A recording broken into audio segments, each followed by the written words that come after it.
Good morning.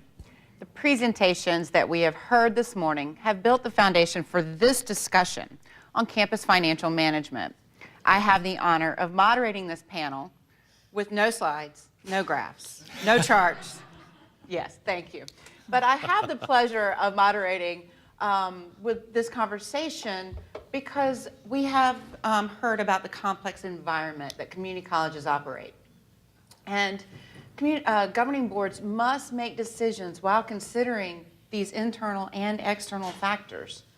And as publicly funded institutions, community colleges must depend on and respond to the overall economy, the public support, and the political process. Each of the 50 community college districts in Texas has a unique demographic and economic environment, but the financial responsibility of the board and the administration is universal. That is, to provide a quality and affordable education to help all students succeed. Therefore, the boards must establish budget priorities that best serve their communities, and the college presidents on this panel will present their perspective as the leaders of higher education here in Texas. Dr. Johnette McCown became the third president of McLennan Community College in 2009. During her 25-year tenure at McLennan, she has served as Vice President of Business Services and CFO and Executive Vice President. She and her husband created a student emergency fund to help students who, because of unexpected financial difficulties, would have dropped out of college without assistance. She received a BA in English from Louisiana College, a Master's of Education from Texas A&M University Commerce, an associate's degree from Paris, Texas Junior College, and her doctorate from Texas A&M University Commerce. She served as an adjunct instructor in the School of Education at Baylor for 10 years, and in recent years, she has taught developmental education at McLennan Community College. She is active in the community and currently serves as the chair of the Texas Association of Community Colleges, and is a member of the Board of Trustees of the Southern Association of Colleges and Schools, or SACS. Dr. Brent Wallace assumed the duties of the 11th president of North Central Texas College District after serving as vice president of instruction. Before coming to NCTC, Dr. Wallace served as dean of instruction for Cisco College. Dr. Wallace has a research background in conflict and strategic planning for higher education and serves on many education committees, including the chair of the North Texas Community College Consortium.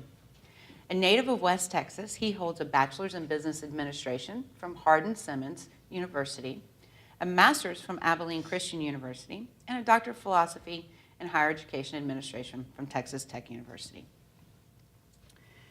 So governing boards, together with their CEOs, create a partnership that supports the overall mission of educational excellence. So let's begin our discussion on how new and even experienced trustees monitor their institution's financial position while keeping that high altitude perspective. And remembering that it is the role of the trustees to set the sound fiscal policy and the administration to carry out those policies. So trustees, you are volunteers, you are elected officials, and you are accountable to numerous stakeholders, including the taxpayers at the local and the state level, and your students who pay those tuition and fees. Failed financial oversight in the governing bodies in the past has increased the scrutiny of public institutions nationwide, meaning that governing boards must perform at the highest level of ethical standards.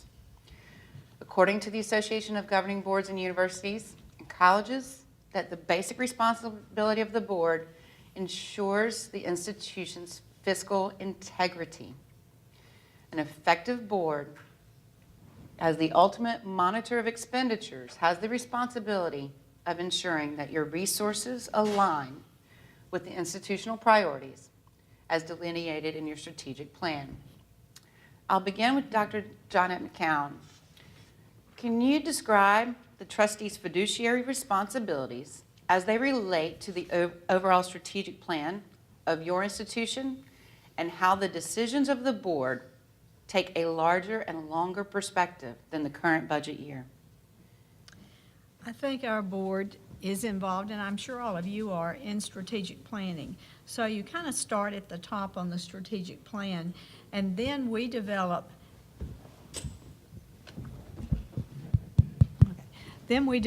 annual priorities that kind of govern what we do in the year. Those are things we look at in planning before we really do budgeting.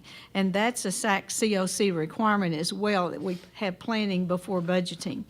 I also think in communities our size, and perhaps in many of yours, our Board of Trustees are known in the community. They take their responsibility, their fiduciary responsibility, very seriously. We are in Waco, so we are, 120,000 people maybe in the city and a couple of hundred in the county. So they run into their constituents every day. The Trustees and Community Colleges explains it this way as far as the roles are. It says they are the steward, the guardian, the protector, and the watchdog. And I think that's very important because in some cases, they're going to be in the community forever. And some of us as presidents may have come from outside the community, and we may not be there as long as they live in the community. So they really want to see us be very successful. We're a 50-year-old institution, not unlike many of you. So we've been successful for 50 years, and they see their responsibility for the future. Dr. Wallace?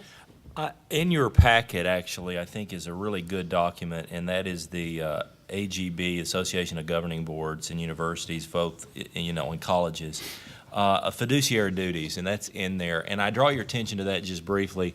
There are some really good perspectives on what they used to be four. I think they've dwindled them down to a couple in this document. But four kind of duties of the trustee in regards to fiscal oversight, and I think those are pretty important. That includes duty of loyalty, duty of care, of obedience, which I always found odd, and the duty of act in good faith. Now, the loyalty requires you to put the college, to put the students, honestly, first in your thought process prior to any financial oversight and decision.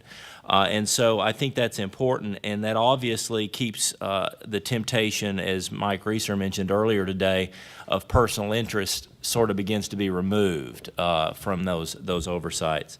The duty of care requires your full attention to what you as a trustee is in line to do by being elected, which is setting aside your competing personal or professional interests insofar as that goes. The duty of obedience really doesn't sound, it sounds more ominous than it is. It basically means that the trustee's obligation is to promote the mission of the college. And so I think what Johnette said about being very involved in the strategic planning process makes the fiduciary oversight a lot easier because you know in which direction your institution is going. And so I think that means a lot. And then the simplest of all, to act in good faith, is to really requires the board to exercise your diligence, your competence, and your objectivity in those financial decisions and oversight. So I think those are very theoretical to some aspect, but I also appreciate the value that they hold to keep individual members understanding their role as a governing body. Now, we too are like John Ed at North Central Texas College. They're involved in setting priorities not only in strategic plan, but our board sets priorities every year. And those yearly priorities are not only operational in nature to a certain extent about campus management, master planning, et cetera, but they're also very aligned with where are we going to spend our money and what are our goals over the next 2-3 years. So we continue to put that before the board, and that's helped as well. So we've talked a lot earlier today about the role of the board as a unit, but also the relationship between the board and the president is critical. So how do boards effectively provide the direction to the president? We've talked about the strategic plan and other frameworks. Dr. Wallace, how do you make sure that that communication is effective? You're asking a comms major about communication, which is always dangerous. Communication has always been defined as a process of sender-receiver, if you remember back to your speech courses where you sent the message, but it doesn't complete until there's feedback. And so for me, I can inform board, but unless there's an opportunity for feedback, there's not a clear understanding of mission, vision, and direction. So I think it is important for each CEO to build relationships with their board members in the sense of they know where you're going. And then mentioned earlier today is it's a major trust. Trust is a large part of that relationship. You have to trust your CEO is doing what is best. And I love the conversation between acting in governance model versus administration. And they're very different, but they're very difficult to sometimes discern between. The role is to set the priorities. The role is to approve, not to get into the field, so to speak, the weeds of how that is managed day to day. And I think that is building a relationship with your board. Perfect, Janet. Well, and just taking the relationship one step forward to tell you some practical things that we do is I meet with my board chair every month before I form the agenda, and we talk over what that's going to be.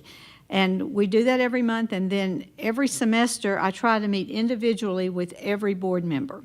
And something else that our board does, they're just committed to going to ACCT. So it's pretty typical that all of the board members go together every year. And when we do, we have a lot of time that we can talk about all kinds of things individually, not as a group. And we can't do that, but doing that, you know, when you develop relationships and then you have some tough decisions and physical things to talk about, if you already have a relationship, those conversations are much easier to have than if the only time you see each other is at the board table once a month. One more thing I'd add is that we've started under a new chairman, and our chairwoman is here with us today, is a better usage of subcommittee work. We're finding that, and there's a split in the community colleges between institutions that are comfortable with committees out of the board and those that have chosen to just meet more often as a unified, complete board. But what it has done, there's no decisions made in that. There's not even a capability of quorum on those subcommittees.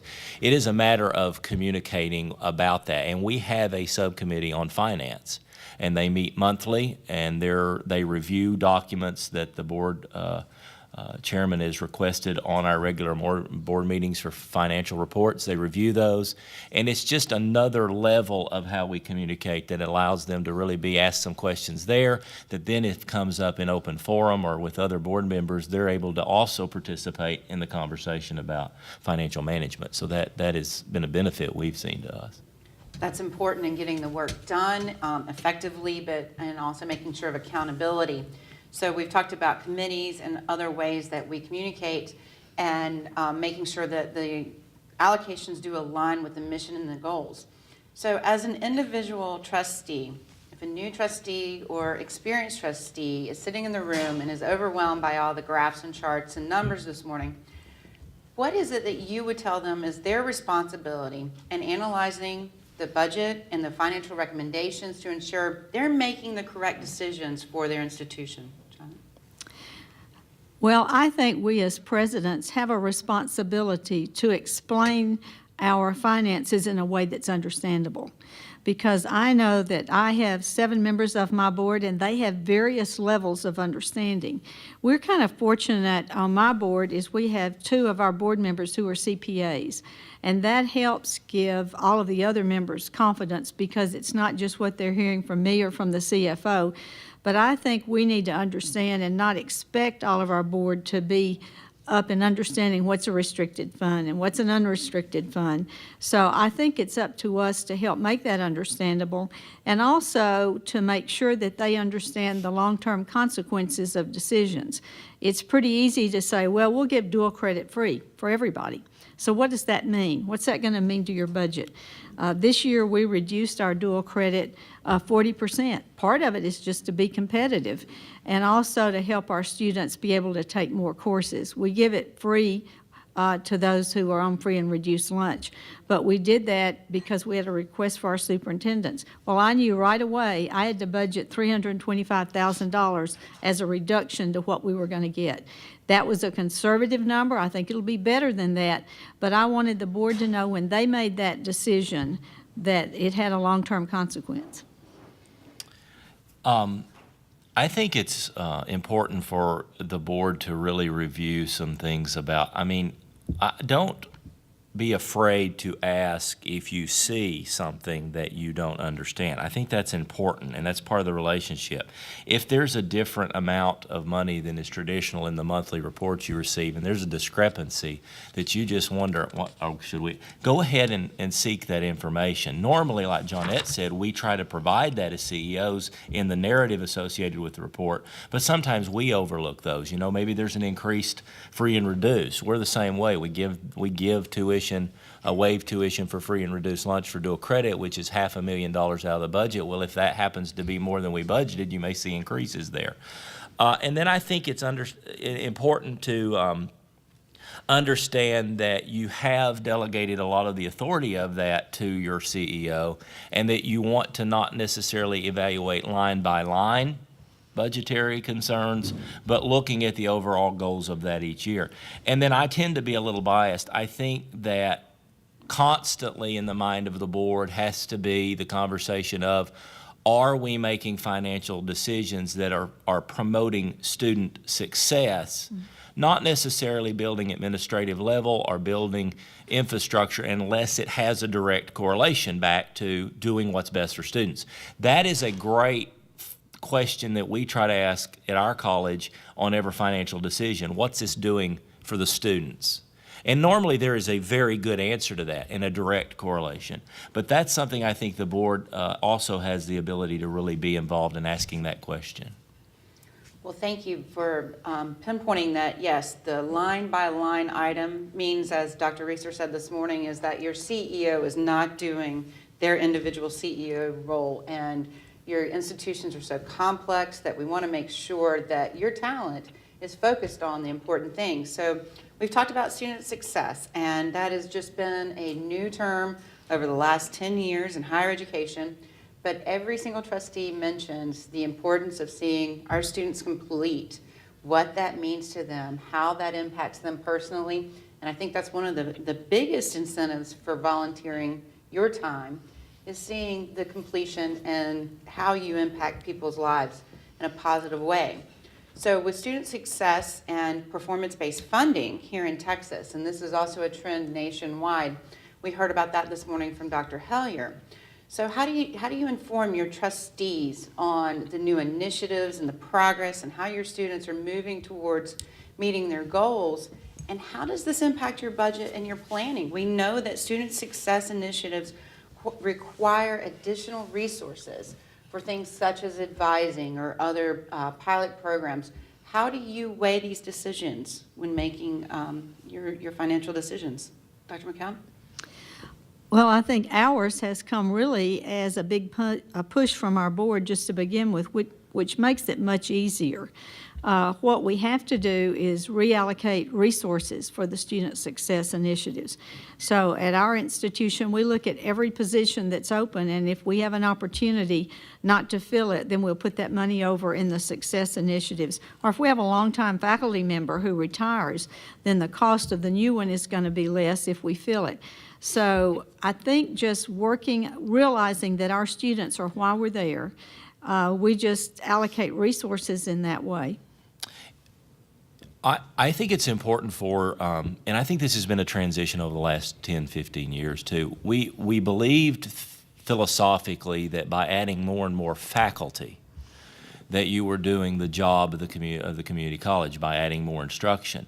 What we're seeing though, through what we've already mentioned, student success, through the desire to get students on right pathways for seamless transfer, for those kind of things, we're seeing an increased need for the staff associated with that. And so I agree totally. It is a matter of looking at each position as it comes open and saying, okay, for several years, in fact, prior to my becoming president, we had a 1 to 1,000 student ratio for advisor. So every single advisor had 1,000 students. We're thrilled to be at 1 to 600 now, which still doesn't sound very good when you compare it to, I think Alamo said 1 to 300. But that is a board's oversight to say, we believe this is important enough to put those allocations in getting those students into the classroom, because we cannot effectively teach or get them through programs if they never get through the trenches of being in the classroom itself. And so I think I totally agree. It's a matter of looking at each of those and saying, hey, we can't continue to do business as usual. We can't just replace for replacement's sake. What is our agenda this year to make impact on, and then moving it that way. I agree. So we know that community colleges will be doing a lot of the heavy lifting to achieve the goals of 60 by 30 Texas. And the status quo is not going to help us reach those goals. So I appreciate how you have noticed how your board is transforming, how you're thinking. And then the institutional culture will be accountable. So that's so important because, again, we're going to have to make some incremental steps to reach our goals. So the college needs to make sure that the culture of transparency and accountability align with your fiscal strength. And so you've mentioned some things such as committees and other ways of ensuring transparency. But what are those accountability practices that are important at your institution to ensure that you are reaching goals of both your institution, your region, and the state's 60 by 30? That's a big question, isn't Yeah, it? it is. You know, for me, transparency is a very odd word. Transparency does not mean you know everything. And I think it's mistaken as such. And accountability, I hate to use this, but I've not found a better comparison, and this is terrible, so forgive me in advance. But when the Supreme Court was asked to define pornography back in the day, they said, I can't define it, but I know it when I see it. Do you remember that? Transparency and accountability is almost as aloof. I mean, we don't always know what that really looks like. But it is an attitude more than anything. It is an attitude of transparency. So what we often learn is when we think we've communicated to the board efficiently and they have the knowledge they need, we find holes, gaps in information where we go, well, I didn't realize that was as important a comment. I think that we are going to be required. We are already incredibly transparent, and we are already through coordinating board reports, through federal financial aid regulations, through all the things we do, we keep very transparent records of those things. I think we're going to see that increased. I don't think we're going to see a decrease in those things. And so those reports are things that Board of Regents need to know. They need to be able to communicate that back to their constituency and their public. And they are getting more and more cumbersome. And, you know, I'm thinking of just now what we received in some federal funded mandates, unfunded mandates, where we're going to have to report more than we ever have regarding financial aid now. And that just means more staff time, more dedicated services for that. And yet we're not receiving any further dollars to do that. And so those are the kind of things I think that challenge us, but transparency's in the mix of all that. And something, I guess, stepping back just a minute on being transparent with the board, is we look at our annual priorities every month. And we also, when they are evaluating me at the end of the year, I know that I have to respond to how we responded to each one of those priorities. And I send that out all over the campus and I say, so what have you done? And what are you doing to accomplish these priorities? And we'll only have 2 or 3 every year. We have 3 this year. And so we will be looking at that every month and all year to accomplish that. And then as far as being transparent to the board, we have monthly reports, interim reports, and we look at a lot of different things. How are we doing based on the year? What is the percent of the year? How well are we doing? And at the end of every year, we'll all have an audit or an annual financial report.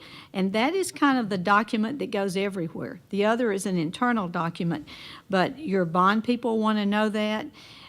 You see it, you must approve it every year. And we have an auditor who's really reports directly to the board.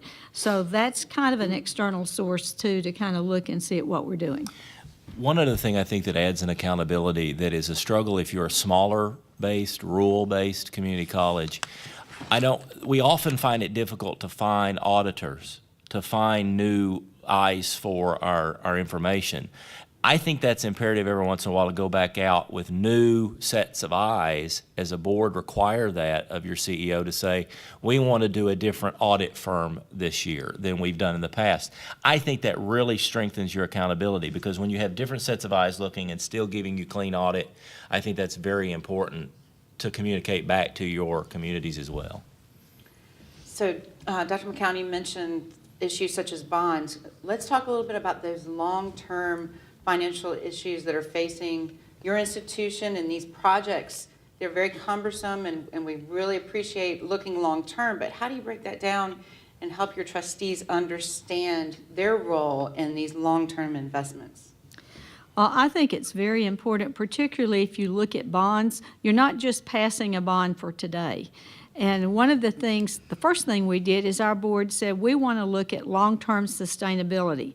So we decided to adopt the LEED process. And particularly when you get up to gold and platinum, we built it in so it's going to save us money over time. We invested in a heat pump chiller. We invested in all of these things so that we could kind of reduce cost over time. We negotiate our electricity contracts. And so really it's been going down with every new contract. So you do those things, but particularly in building a building, I developed a spreadsheet that showed when we increased our buildings 40%, this is how much more it's going to cost in electricity and water and custodians and security and supplies.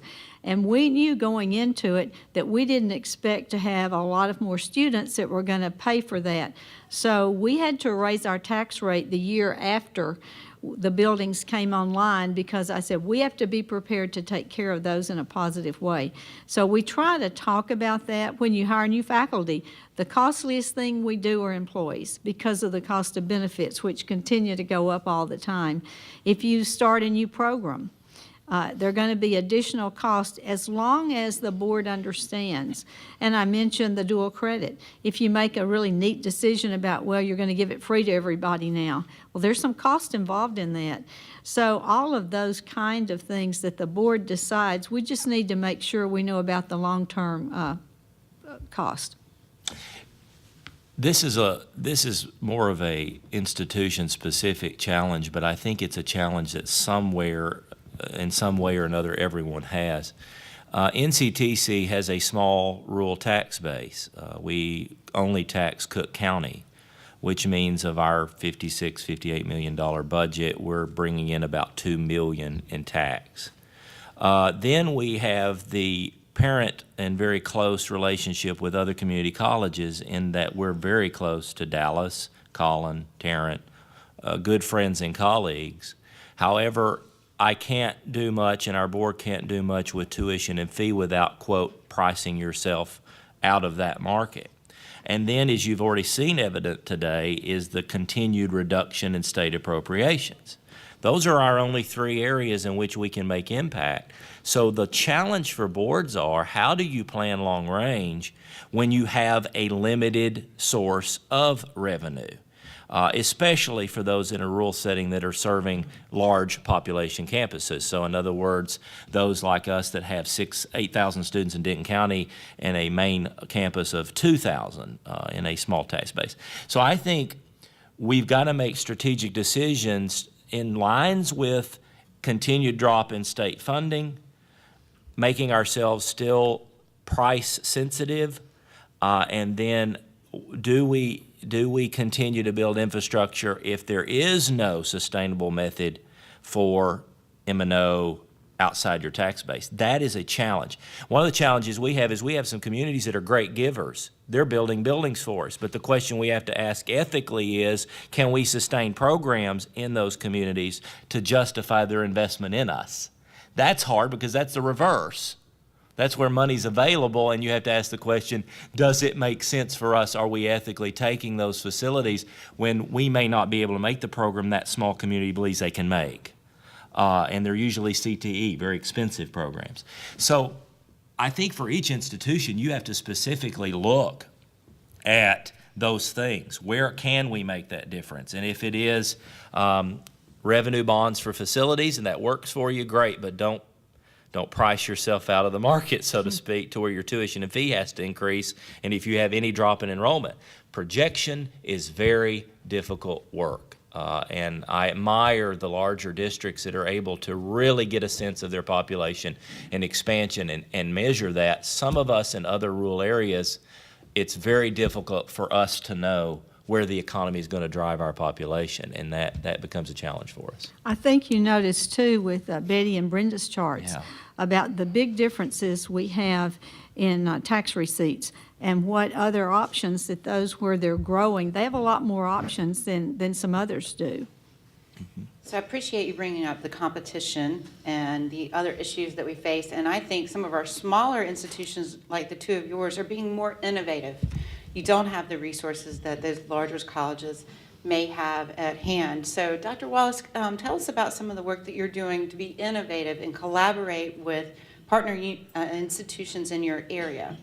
We are very fortunate, and we're at 10,000 credit students and another 3,000 non-credit. However, 80% of those are outside the tax district. So what we do is we survive a lot on funding through grant work and through partnership. We are managing around $13 million in grants that are directly related right now to student success, TRIO, identifying a really specific targeted market for CTE training. We partner with business and industry regularly. We have to. We do, for example, we've completed training with Flowers Bakery in Denton, Texas, who makes most of the bread you eat at Burger King, et cetera. We did their business training for them and the logistics. We also do a phenomenal amount of partnership with universities. We have got to begin to look at how we partner with our universities because they have generated revenue stream for facility we don't. And so recently we announced two partnerships, one with Midwestern State University. They are building a facility adjacent to ours on our Flower Mound campus. And then we're also partnering with TWU and letting them utilize space in our new Health Science Center in Gainesville. So those are the things that are innovative approaches to say, okay, you don't have a big pot of money, we don't have a big pot of money. How do we blend these and make it work for everybody involved? And I think that's where the future is going to be exciting to a certain extent because it's really good use of state funds. It speaks well to the legislature. And I think our partnerships with our schools is better than it's ever been. Yes, yes. And we're finding that we're working together, and we do have some grants. We have one grant called Project Link, which is with a local foundation, gave $1 million, and TSTC, and we're in that, working with a couple of the schools to try to make a difference to get the students who were the middle, forgotten students into our college and then to the university. And we do have a university center on our campus with Texas Tech and Tarleton. And this has given a lot of people hope, and we have a lot of graduates that come through there. But all of these partnerships make a difference for our communities. Wonderful. As we close, it's important that we say if there's one thing that the trustees need to know as they leave today, how are they ensuring that they are fulfilling their fiduciary oversight, considering all of these important conflicts, the complex environment? What would you recommend them walk away with today? You want to take that one first? Oh, of course. Defer to the lady. Yeah. No, I think the thing that we all need to know is that that we have strong relationships between our boards and our executive officers, that we're working together and that we're honest and open with each other, not kind of holding back or being afraid to tell you something, and you're not being hesitant to tell us, because we talked about transparency and open conversations, and that's really important. Whatever it takes to develop the relationship, that's what I think is the first thing. And then I would add to that, I think it's important for you to be involved beyond your local organized board. I think that the work of the state trustees for community colleges is very important, because what it does for you is it allows you to benchmark on practices. Today there's things that even we've seen that I think, wow, I love that. That is a great process for this particular thing. And so I think it's important to not be so introspective in your own institution that you're not looking at best practices of other institutions and using some of that to your advantage, because there's none of us in the room that won't share a practice. And so I think that's important as well as being involved at the state level to get that information as well. Adaptability seems to be one thing community colleges have done well and will continue to do. So since we have a few more minutes, I think it's important that trustees understand their role in advocating for our fiscal dollars at the Capitol when it comes time for the upcoming session. Dr. McCown, you are chair of the Texas Association of Community Colleges, and you're working very closely with the Trustee Association because we want to make sure that we do align our priorities and speak on behalf of the needs of our students when we advocate. Can you speak to that role for the upcoming 85th legislative session? I think it's very important that we have one voice together with the legislator, whether it's in your home area or whether you go to Austin together. It doesn't work as well if they're hearing different voices. So I think when we can do things together, or if you can involve people in your Chamber of Commerce as well, and donors. Last year I had a call, or last time, I had one of my donors call the legislator because they're going to listen to them too. We are the hired help, we presidents are. You are the community, and that's the way you're perceived. So I think the more we can align our community, particularly the trustees and the president, but also involving other community leaders to go and tell our story.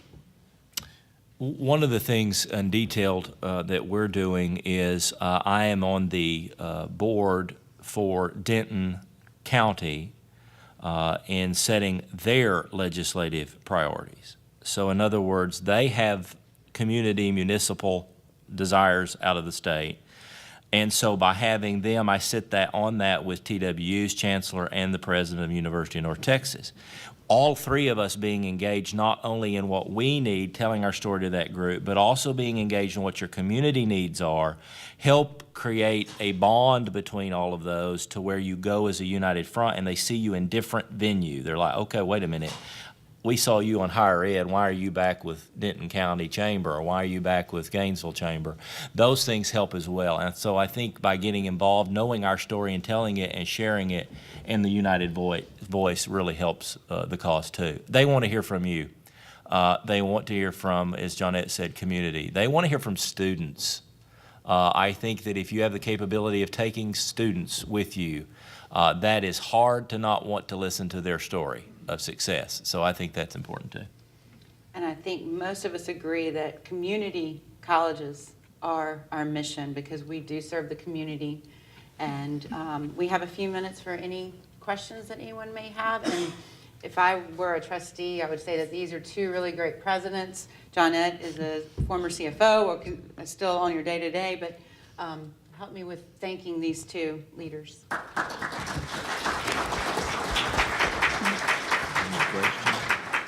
Walking around for the microphone. Questions? There's a question. Uh-oh. Okay. Yes, sir. There's a microphone. Jeffrey, we're in trouble. Oh. Thank you. If you have time for one question, I would like to talk a little bit philosophically about the fiduciary responsibility. I heard us talk a little about fiduciaries to the students and student success. Could you compare and contrast that with the fiduciary responsibility to the taxpayers that help fund the district to varying levels? Could you compare and contrast? The challenge, and this is one of the challenges associated with trustees of community colleges versus the trustee of university. You are elected officials, although there's an appointment and a responsibility always to state funding. The problem is you are very much in the know with your constituent and you've been elected to your position. So I think you owe, I think that in the priority of it, as a trustee, you owe allegiance to doing what's best for the institution. However, with the understanding that you will have to answer to that constituency. But the role and scope through accreditation and through the model of trusteeship is your allegiance is to the institution first. But we all have to go home and we have to see our neighbors and we have to say, okay, why are you going up on taxes and down on tuition for dual credit? Or why are you doing these things? So having your board informed to where they can answer that as it relates to student success is imperative. But it is a fine line and a very difficult line that only community colleges and honestly ISDs experience at that level. And that's a good point to remember. You do have a constituency, but not to forget the students when you're making decisions, because we've had times when some decisions were made more to help the taxpayer than the students. It hasn't happened in recent years as much as it did, but it's important. And also to know that many of you are single-member districts, just like my campus is, but even though you're a single-member district, the people you interact with the most are those you come in contact with. And so often they're not the people who elect you, but I see people bringing the priorities of the people they're around. And so you're going to hear many things from people who didn't elect you, but who do have an interest. Again, community is our first name in community colleges. Thank you. Appreciate you today.